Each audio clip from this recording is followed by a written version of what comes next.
উদ্যোক্তা সৃষ্টির লক্ষ্যে সারা দেশে মেলা করার ঘোষণা দিলেন প্রধান উপদেষ্টা ডক্টর মোহাম্মদ ইউনূস।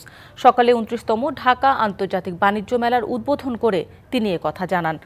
পূর্বাঞ্চলের বাংলাদেশ চায়না ফ্রেন্ডশিপ এক্সিবিশন সেন্টারের ২৯তম ঢাকা আন্তর্জাতিক বাণিজ্য মেলার উদ্বোধনের আয়োজন করা হয়।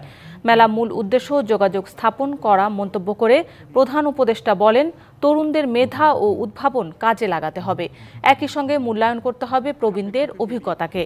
দেশব্যাপী ছোট মেলা থেকে দেশীয় উদ্যোক্তাদের চূড়ান্তরই অংশ নেবেন বড় পরিসরের এই মেলায়। একই সঙ্গে থাকবে আন্তর্জাতিকরাও।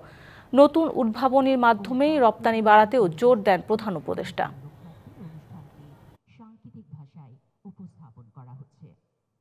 এই মেলার প্রস্তুতি সারা বছর ধরে চলবে। জেলায় জেলায়, উপজেলায় উপজেলায় বাছাই করা কে ফাইনাল মেলাতে জায়গা পাবে। প্রত্যেক উপজেলা থেকে ৩ জন ৪ জন যা আপনারা বিচার করেন আসবে, তাদের জায়গা পাবে।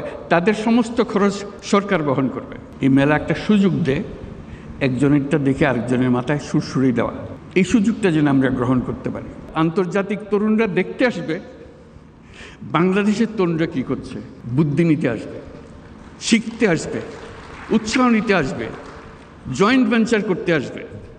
আজকে যে ঘরে বসে করছে সেটা দেখা যাবে যে আন্তর্জাতিক ব্যবসাতে পরিণত হয়েছে।